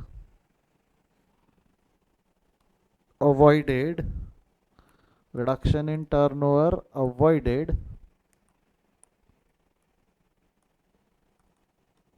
reduction in turnover avoided into GP rate. Of course GP rate कौन सा वाला लेंगे, एडजस्टेड वाला, इनटू एडजस्टेड जीपी रेट। ये तीन में से जो भी लोअर रहेगा वो लेंगे, ये तीन में से जो भी लोअर रहेगा वो लेंगे। अब ज़रा लॉजिक समझे इसका, अब ज़रा लॉजिक समझे, हाँ या ना। चलो everyone concentrate on the board, everyone concentrate on the board. पहला वाला शायद समझाने की ज़रूरत नहीं है, पहला वाला शायद समझाने की ज़रूरत नहीं है, वो तो सेल्फ एक्सप्लेनेटरी है, सेल्फ एक्सप्लेनेटरी है कि actual cost incurred should be taken, चंगा। ठीक है, अगला, अब ये क्या बोल रहा है, हम एक्चुअल कॉस्ट को उतना ही प्रपोर्शन में लेंगे जितना तेरा इंश्योरेंस निकालता है तू। इस फॉर्मूले का लॉजिक समझना, ये फॉर्मूले का लॉजिक समझ। आपको नहीं लगता क्या उन्होंने एक्चुअल कॉस्ट को उस प्रपोर्शन में लिया है जिस प्रपोर्शन में हम इंश्योरेंस निकालते हैं, यानी नीचे में तेरे इंश्योर्ड एंड अनइंश्योर्ड दोनों ले लिया, और इंश्योर्ड एंड अनइंश्योर्ड के प्रपोर्शन में जो सिर्फ इंश्योरेंस का प्रपोर्शन, आपने इंश्योरेंस का जो अपने प्रपोर्शन लिया है वो, अगर मैं बात करूं तो देख बेटा, देख आराम से समझ, ऊपर में तेरे इंश्योर्ड है, नीचे में इंश्योर्ड और अनइंश्योर्ड है, मतलब टोटल खर्चे है ना, ये टोटल खर्चे है ना, ये टोटल खर्चे का प्रपोर्शन विथ रिस्पेक्ट टू जो इंश्योर्ड प्रपोर्शन है, उतना ही हम तेरा इंश्योरेंस लेंगे, उतना ही खर्चा हम लेंगे। समझा, बॉडी में गया, बॉडी में गया लॉजिक, बॉडी में गया, यस और नो, हाँ या ना। आगे बढ़ू यहाँ से, आगे बढ़ू यहाँ से। और ये वाला क्या है, ये वाले का लॉजिक क्या है कि भाई तूने इतना खर्चा किया, तूने इतना खर्चा किया, क्यों खर्चा किया है, ताकि टर्नओवर जो है रिडक्शन ना हो। एडिशनल खर्चा करने के पीछे का इंटेंशन क्या है कि तेरा टर्नओवर जो है वो बढ़े ना, एडिशनल खर्चा करने के पीछे का इंटेंशन क्या है कि तेरा टर्नओवर बढ़े। तो तेरा कितने से टर्नओवर बढ़ा है, तेरा कितने से टर्नओवर बढ़ा है, मतलब क्या बोल रहा है वो, रिडक्शन इन टर्नओवर अवॉइडेड, तेरा रिडक्शन इन टर्नओवर अवॉइडेड। जैसे आपको याद होगा हमारा ओरिजिनल एग्जांपल, कितने लाख का हमने टर्नओवर किया था स्टैंडर्ड पीरियड में, 3 लाख का टर्नओवर किया ना। अरे बेटा याद है क्या, वो एग्जांपल लिया था मैंने, हमने कितने का एक्चुअल टर्नओवर किया है, 3 लाख का टर्नओवर किया। हो सकता था ना कि एडिशनल खर्चा नहीं करता, एडिशनल खर्चा नहीं करता तो 2 लाख का टर्नओवर तो इररिस्पेक्टिव ऑफ एनीथिंग हुआ रहता, 2 लाख का टर्नओवर इररिस्पेक्टिव ऑफ एनीथिंग हुआ रहता। बट इसमें से जो 1 लाख का टर्नओवर है, ये because of increase cost of working की वजह से। अगर मैं वो नहीं करता, अगर मैं वो नहीं करता, increase cost of working incurred नहीं करता, तो ये सेल नहीं हुआ रहता, ये सेल नहीं हुआ रहता। नहीं समझे क्या बोल रहा हूँ? जैसा एग्जाम्पल के तौर पे, एग्जाम्पल के तौर पे अगले वाले को ना, मेरा मेरा जो काम है वो मार्बल बनाने का है। मेरा काम, मेरी आग लगने की वजह से ना वो मार्बल कटिंग और मार्बल पॉलिशिंग की मशीन खराब हो गई। मार्बल पॉलिशिंग की मशीन खराब हो गई। मैं रॉ मार्बल बेच सकता था, 2 लाख का रॉ मार्बल बेच दिया मैंने, 2 लाख का रॉ मार्बल बेच दिया। अब 1 लाख का मार्बल मैंने ऐसा बेचा है जो पॉलिश करके बेचा है, बट मेरी गोडाउन में तो आग लगी थी, मेरी मशीन तो जली पड़ी थी। तो मैंने भाड़े से एक मशीनरी लेके आई थी, भाड़े से एक मशीनरी लेके आई थी, उसको पॉलिश करके, वो पॉलिश करके मैंने ये 1 लाख का सेल किया। अगर वो मैं पॉलिश ही नहीं करता तो 1 लाख का सेल होता क्या?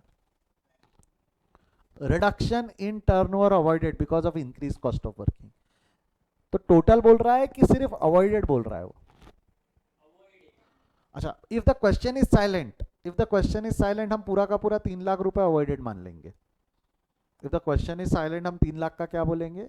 Reduction in turnover avoided. But अगर क्वेश्चन में स्पेसिफाई किया हुआ है कि 1 लाख का additional sale because of working capital हुआ है, because of additional working capital जो आपने, बिकॉज ऑफ वर्किंग कॉस्ट जो आपका बढ़ा हुआ है, एडिशनल 1 लाख का सेल हुआ है, तो लेंगे। अगर क्वेश्चन में नहीं दिया है तो पूरा का पूरा 3 लाख रुपए यहाँ ले लेना, पूरा का पूरा 3 लाख मान लेना आपका एडिशनल खर्चा करने की वजह से हुआ है। बॉडी में गया। यहाँ पे रिडक्शन इन टर्नओवर लेना है कि अवॉइडेड लेना है? अवॉइड, नहीं तो बच्चे 7 लाख ले लेते। Reduction in turnover is 7 lakh. देख बेटा समझ, reduction in turnover is, sorry 9 lakh, reduction in turnover is 9 lakh. 9 lakh नहीं लेना है, अवॉइडेड लेना है। अवॉइडेड यानी जो एक्चुअल टर्नओवर हुआ है तेरा, एक्चुअल टर्नओवर में से जितना तूने नहीं किया रहता है खर्चों के अलावा, वो छोड़ दे, जितना तूने किया एडिशनल एक्सपेंस खर्चों की वजह से जो टर्नओवर हुआ वो लेना है। समझाया तो एक बार थम्स अप दे दो, समझाया तो एक बार थम्स अप दे दो। यस वरद, दिव्या, तेजस, बेटा समझाए? वरद का ध्यान ना अलग ही जगह है। क्या है रे वरद, कौन आ रहा जा रहा है तेरे रूम में?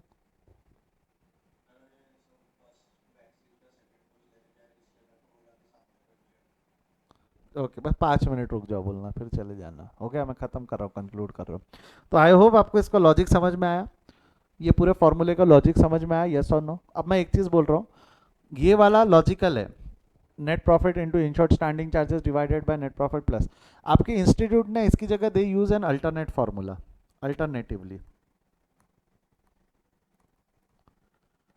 आप दोनों में से कोई भी वापर सकते हो, दोनों में से कोई भी इंश्योरेंस कंपनी अलाउ करती है, बट इंस्टीट्यूट आपका ये वाला फार्मूला यूज कर रही है। उसके पीछे का भी लॉजिक बता देता हूँ। इंश्योरेंस कंपनी क्या करेंगी, एक्चुअल कॉस्ट, ठीक है, actual cost into, they are going to take annual turnover, annual turnover into, annual turnover into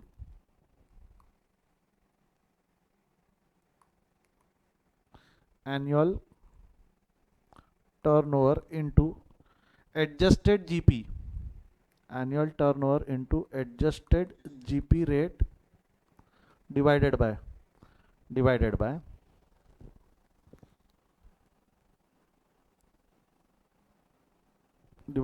annual turnover adjusted, ये भी ऊपर में भी एनुअल टर्नओवर एडजस्टेड रहेगा। एनुअल टर्नओवर एडजस्टेड मतलब समझ रहे हो ना, इसमें ट्रेंड एडजस्ट करना पड़ेगा। एनुअल टर्नओवर एडजस्टेड मतलब ट्रेंड एडजस्ट करना पड़ेगा, into GP rate, into GP rate plus uninsured standing charges. अब 2 मिनट इसका लॉजिक समझ लो, 2 मिनट इसका लॉजिक समझ लो। आपको नहीं लगता बेटा जब हमने ये जीपी रेट लिया था, जब हमने ये जीपी रेट लिया था तो वो हमने सिर्फ इंश्योर्ड कवर किए थे? इसका लॉजिक समझो, पट से बॉडी में जाएगा। जब जीपी रेट लिया था, ये जीपी रेट जब हमने लिया था तब हमने इंश्योर्ड कवर किए थे। तो अब जब मैं annual turnover into GP rate करूंगा तो इससे मेरे को क्या मिल जाएगा, GP adjusted, GP gross profit adjusted, जिसमें इंश्योर्ड स्टैंडिंग चार्जेस इंक्लूडेड है। ऐसा ग्रॉस प्रॉफिट जिसमें इंश्योर्ड स्टैंडिंग चार्जेस इंक्लूडेड है। तो आपको नहीं लगता ultimately insured standing charges plus uninsured standing charges ही लिया नीचे बेस? इंश्योर्ड स्टैंडिंग देख, जैसा ऊपर में इंश्योर्ड प्लस अनइंश्योर्ड लिया, यहाँ भी इंश्योर्ड प्लस अनइंश्योर्ड ही हो गया, और ऊपर में यहाँ पे ये भी इंश्योर्ड ही रहने वाला है। देख ले, इंश्योर्ड रेशियो सेम ही है ना, insured upon insured plus uninsured, body में गया क्या? Insured divided by insured plus uninsured ही है ना, लॉजिक? हाँ या ना? तो ये आईसीआई ये वाला फॉर्मूला यूज कर रहा है, आईसीआई ये वाला यूज करने वाला है, हम भी यही ले लेंगे, हम भी यही ले लेंगे, insured upon insured plus uninsured. But formula क्या है? Annual turnover adjusted divided by annual turnover adjusted into GP rate plus uninsured standing charges, plus uninsured standing charges. Body के अंदर गया? बॉडी के अंदर गया? बोल हाँ या ना, बोल यस और नो। कोई दिक्कत, कोई परेशानी किसी को? कोई भी छोटा मोटा दिक्कत परेशानी है तो पूछ लो, नहीं है? ये हो गया स्टेप नंबर 3। ये क्या हो गया आपका? Step number 3। स्टेप नंबर 4 क्या रहने वाला है? ये जो बताया मैंने आपको, सारी चीज़ें आपको पता चल गई, इसमें से ये आप ले लेंगे तो ये हो जाएगा आपका स्टेप नंबर 4। कॉपी पेस्ट कर दो इसको लाकर यहाँ पे।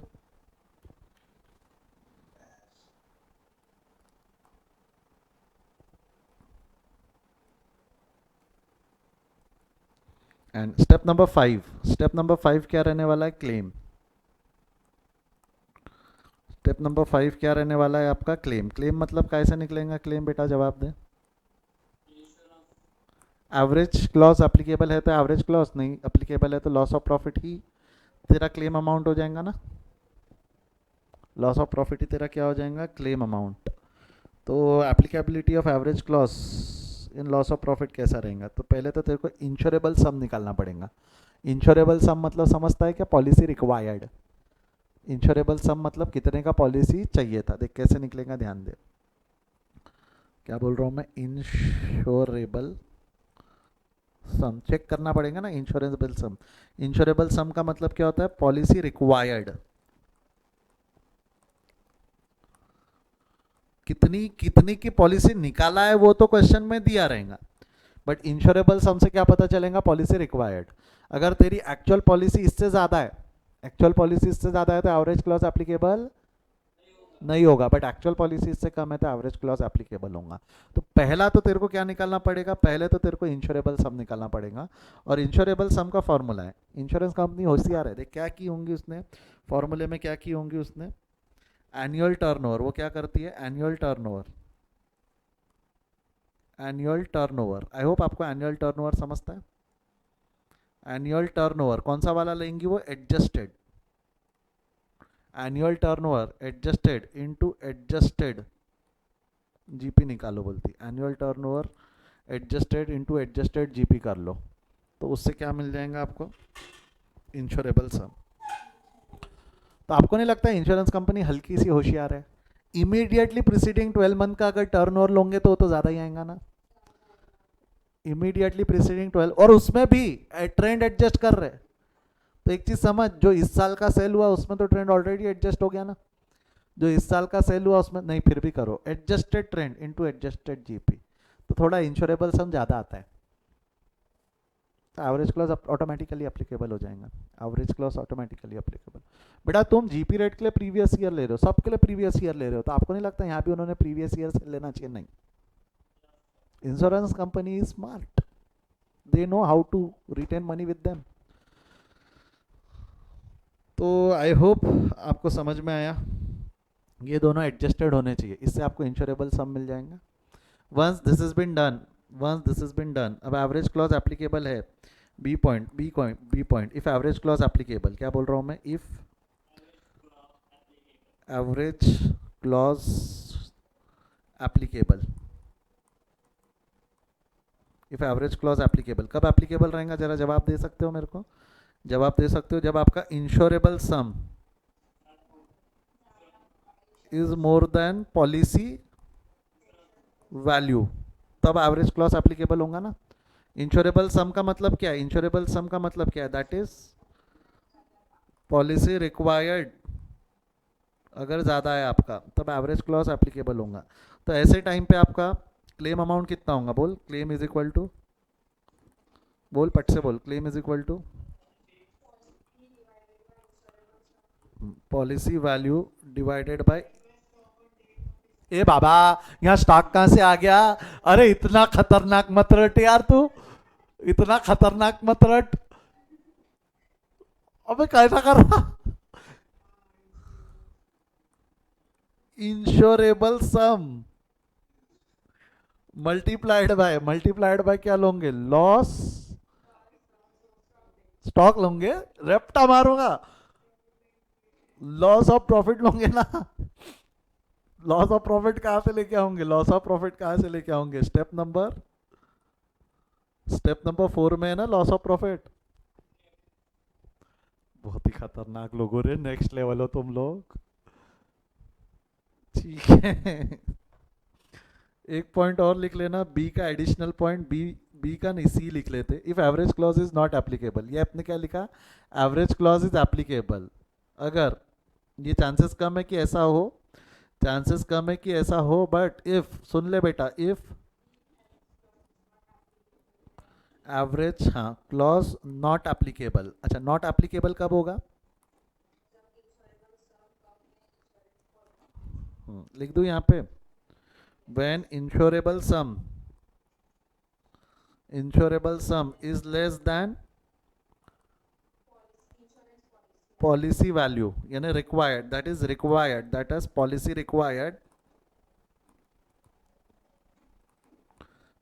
Required is less than policy value, तब average clause is not applicable. Then ऐसे टाइम पे claim amount is equal to, claim amount यहाँ पे एवरेज क्लॉज मत लगा देना, claim amount is equal to loss of profit. वही इंडेमनिटी फाइल, हम कमा के नहीं बैठ सकते, क्योंकि अब अपने ऐसे केस में एवरेज क्लॉज लगाया ना तो ज़्यादा आ जाता, लॉस ऑफ प्रॉफिट से ज़्यादा आ जाता, हम कमा के नहीं बैठ सकते। जमेगा? यस और नो? हाया ना?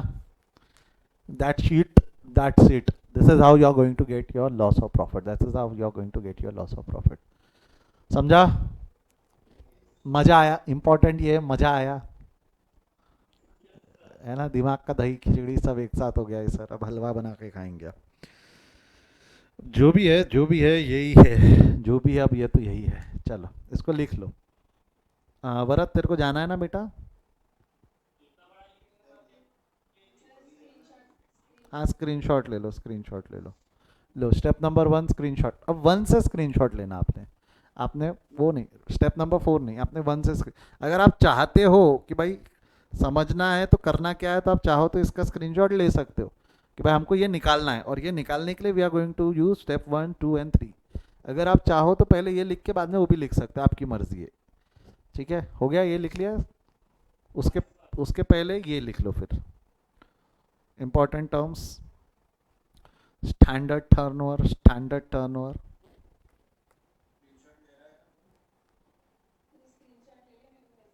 कौन ले रहा है स्क्रीनशॉट? नहीं, मेरे को बाद में मुद्दा चाहिए ही नहीं, किसी ने स्क्रीनशॉट नहीं लिया। कौन ले रहा है स्क्रीनशॉट यहाँ? ऋषिकेश तू ले रहा है? हाँ ठीक है, लैपटॉप में भी होता है पिन, पिन, प्रिंट स्क्रीन से।